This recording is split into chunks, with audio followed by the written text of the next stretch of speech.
Zuri stood in the middle of the glittering ballroom in Nairobi, her long dress flowing like quiet strength. She had helped Otieno prepare for this night, his 40th birthday, making sure everything looked perfect. 200 guests filled the hall, clinking glasses, laughing, waiting for his big speech. When he finally stepped on stage, she smiled softly, proud of the man she thought she knew.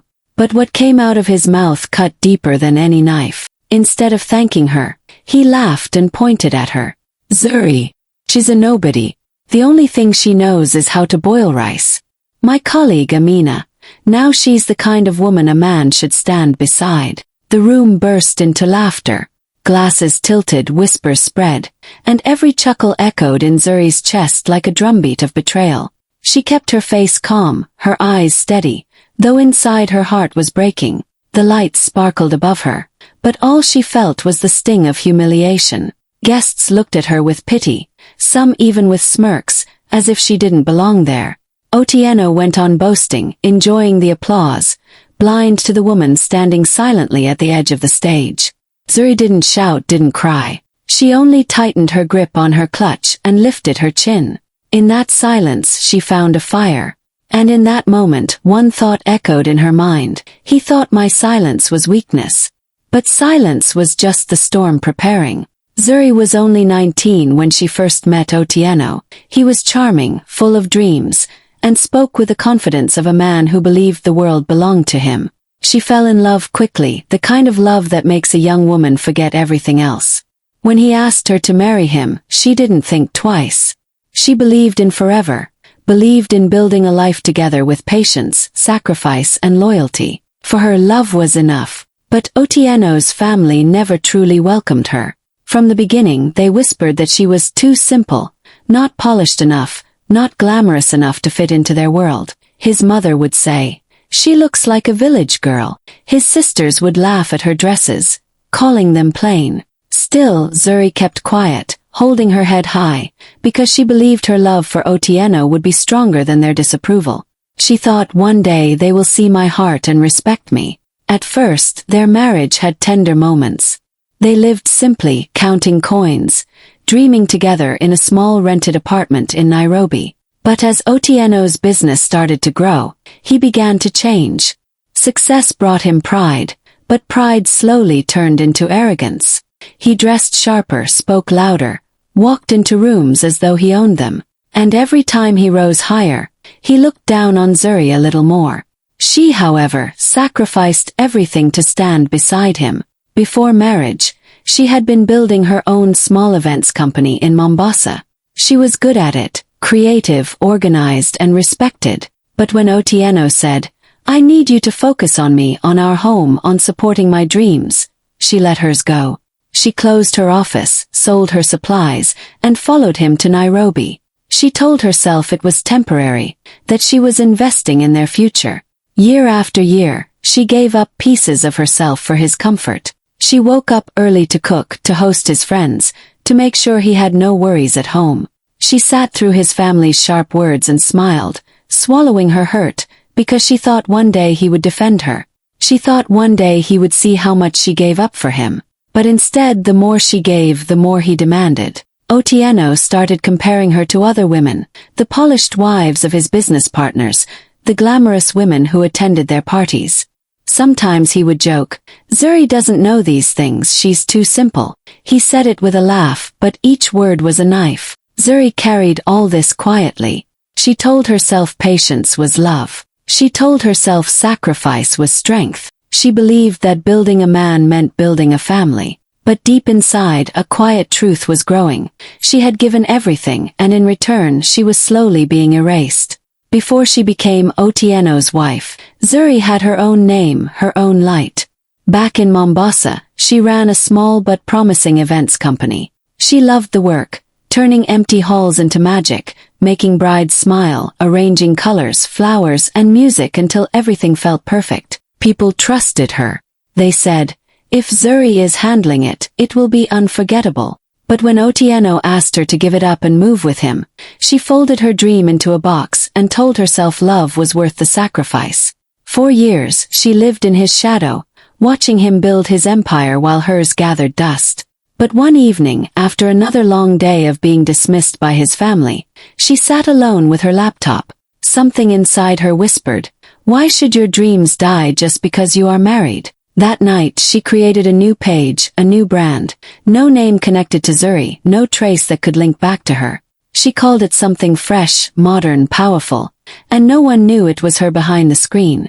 Quietly, while Otieno boasted at parties and dismissed her as just a housewife, she worked late into the night, planning events for clients who never even met her in person. She built a small team in Mombasa who handled things on the ground, while she directed everything online.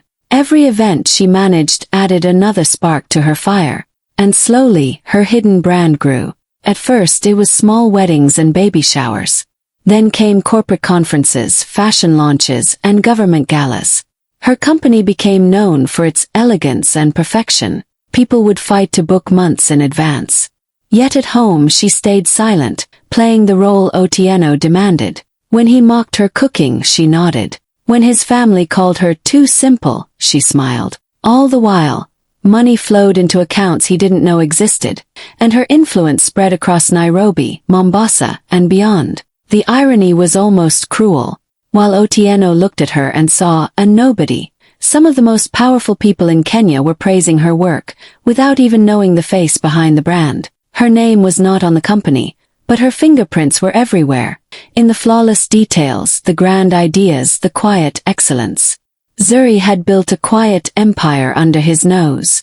Every insult, every dismissal, every laugh at her expense became fuel. She never bragged, never slipped, never told a soul. She just kept building, patiently, like a woman waiting for the right season. What Otieno didn't know was that the very hall he loved to book for his grand parties, the one he proudly showed off to his friends, belonged to her company. He had been standing in her shadow the whole time, too blind with pride to see it. And Zuri, she waited, because storms don't rush. They gather quietly, then strike when the world least expects it. The weeks leading up to Otieno's 40th birthday were full of tension. He wanted the party to be the talk of Nairobi, the kind of night people would post about for months. When Zuri suggested simple, elegant touches, flowers that reflected his journey, a menu that honored his late father's favorite dishes, he brushed her aside with a laugh. "Please, Zuri, don't embarrass me with your cheap ideas. This is not a village celebration. This is my night, and it must shine." His words stung, but she kept her face calm. Inside, her heart tightened. Otieno hired flashy planners from the city, people who cared more about showing off than creating warmth. They filled the hall with golden chandeliers, mirrors, and giant ice sculptures. It all looked expensive but empty, like a showroom instead of a celebration of life. Every time Zuri tried to give an opinion, he cut her off. "Leave this to professionals. You just focus on your dress. Don't make me regret inviting you to the stage." The words felt like a slap. She was his wife, yet treated like an outsider. Friends noticed. Some whispered behind her back, "Doesn't she look like a guest in her own home?" Others smirked when Otieno paraded around with his planners, listening only to them while ignoring Zuri. Even the staff, who respected her quiet grace, could see how he silenced her. Every detail of the party screamed of his ego, but none carried her touch. At night, Zuri lay awake, staring at the ceiling, remembering the times she once planned events with love and meaning. Now, the man she sacrificed everything for treated her like an inconvenience. Yet she said nothing. She smiled when needed, nodded when spoken to, and tucked her pain deep inside. But silence is not weakness. As Otieno dismissed her again and again, Zuri's mind worked quietly. She knew something no one else in that room did. She knew the very walls of that venue belonged to her company. She knew the planners he bragged about were just temporary, while her empire was the backbone. Every insult he threw, every laugh shared at her expense, every whisper about her being a nobody, only fueled her determination. On the outside she played the quiet wife. On the inside she was the hidden owner, the storm-gathering strength. And though no one could see it yet, Zuri was waiting for the moment when truth would speak louder than gold chandeliers and hollow laughter. The party was meant to be his crown. What he didn't know was that the stage he built to show off his pride would become the very place where his pride would fall, and her power would rise. The ballroom glowed that night, golden lights bouncing off the chandeliers as music drifted across the air. 200 guests filled the space, clapping and laughing, glasses of champagne raised in celebration of Otieno's 40th birthday. Zuri stood at the edge of the stage, her dress flowing like calm water, her smile polite but distant. She had spent the whole evening moving quietly, greeting guests, making sure things ran smoothly, though no one knew the reason it all looked so flawless was because of her. When it was time for Otieno's speech, the room hushed. He walked to the microphone with a wide grin, soaking in the attention. "Tonight," he began, "is a night of greatness. A night that shows what success looks like. I didn't get here alone, so let me thank those who made this possible." One by one, he praised his business partners, his employees, even his glamorous colleague Amina, who sat at the front table in a sparkling red dress. He thanked his siblings for always standing by him, and even the planners he had hired for the evening. But not once did he mention Zuri. She stood only a few feet away, invisible in her own husband's story. Then came the words that burned. With a sly laugh, Otieno said, "And of course my wife Zuri. Well, what can I say? She only knows how to cook rice. This night, this success, this greatness. You see it all here, it was built by me, not her." The hall erupted in laughter. Glasses tilted, hands clapped, and heads turned to see her reaction. Some laughed because they thought it was harmless, others because they wanted to belong to his circle.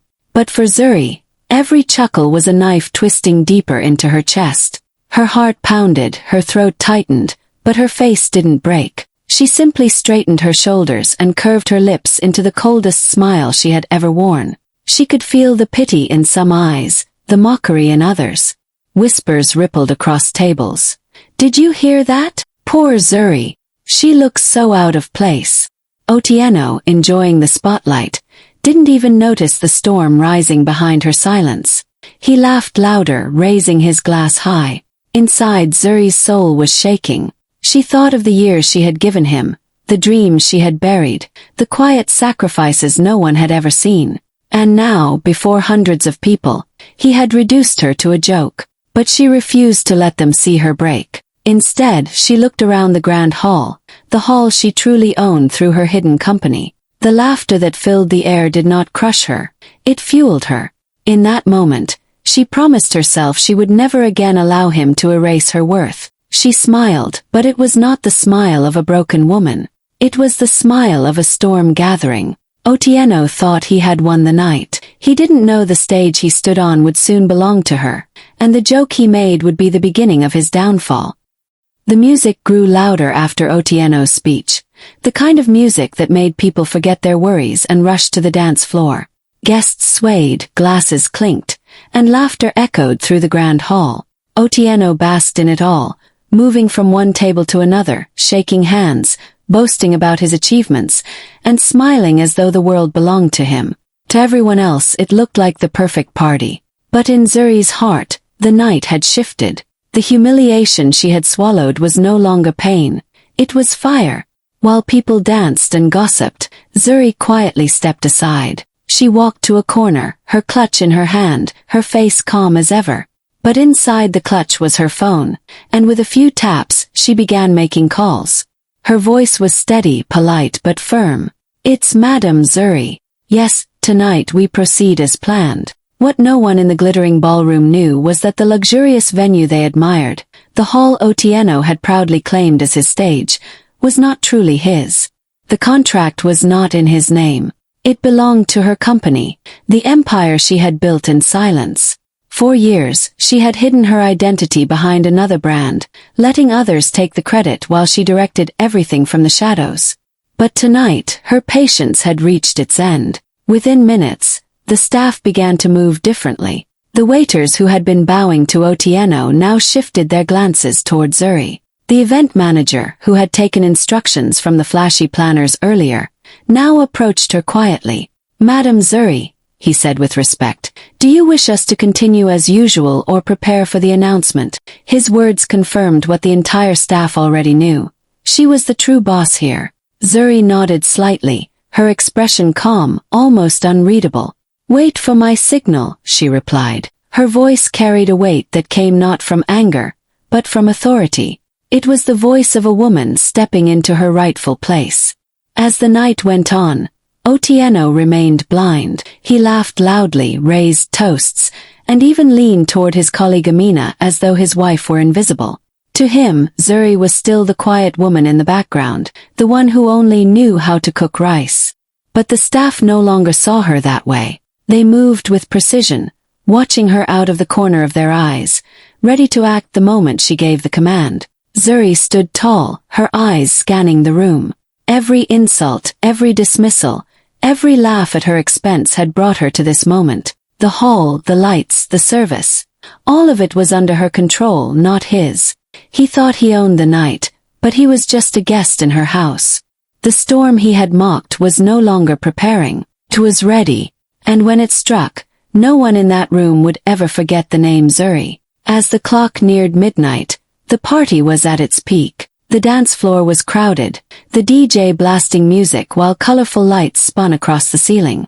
Otieno was in his element, his arm around his glamorous colleague Amina, laughing loudly, as though he had conquered the world. Guests raised their glasses, some too drunk to notice the storm about to break. Zuri stood silently at the edge of the stage, her gown flowing like night silk, her face calm but unreadable. The staff, already aware of who truly owned the hall, watched her closely. They knew the moment had arrived. With steady steps, she walked up to the stage.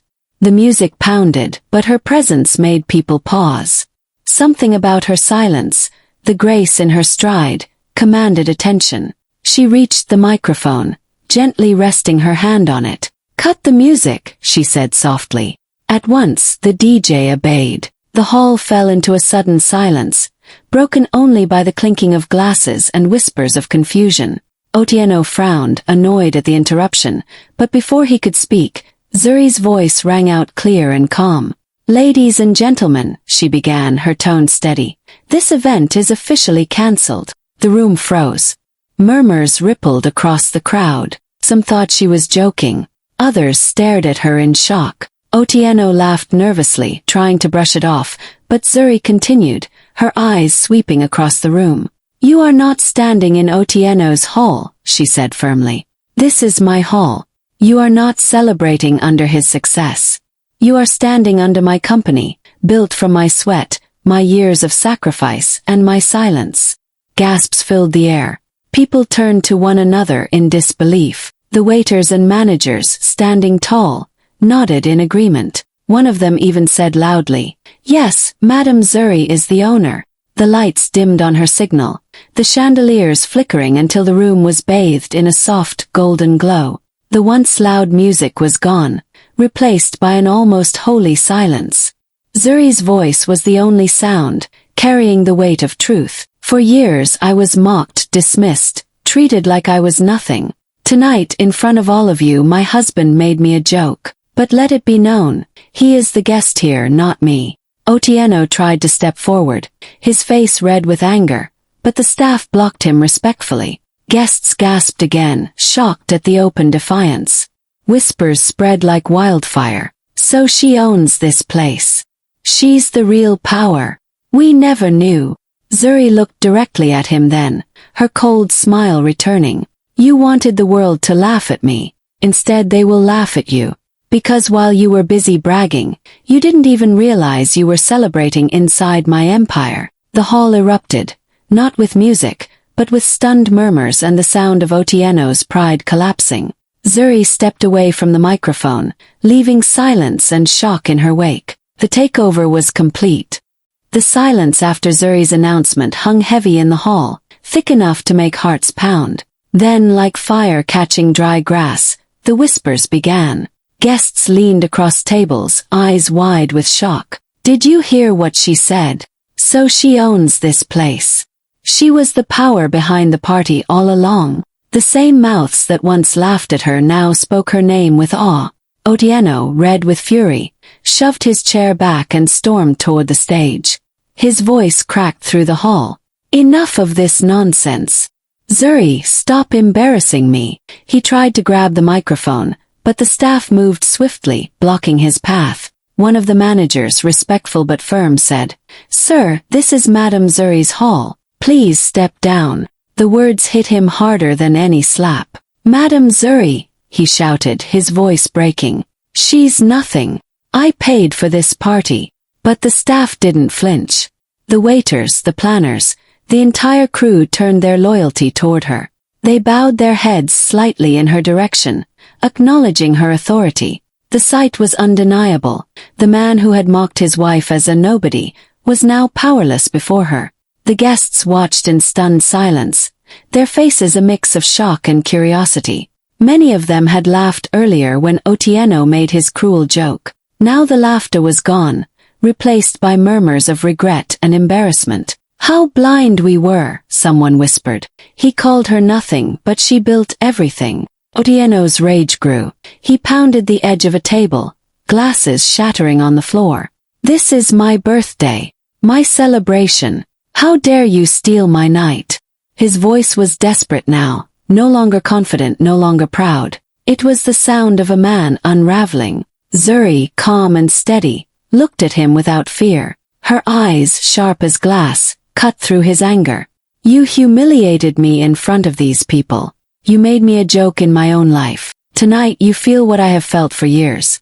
The only difference is, your humiliation will never be forgotten." Gasps rippled through the crowd. Some guests lowered their eyes, ashamed to have been part of the earlier laughter. Others stared at Otieno, watching his pride crumble. He tried to shout again, but his words stumbled, drowned by the weight of silence around him.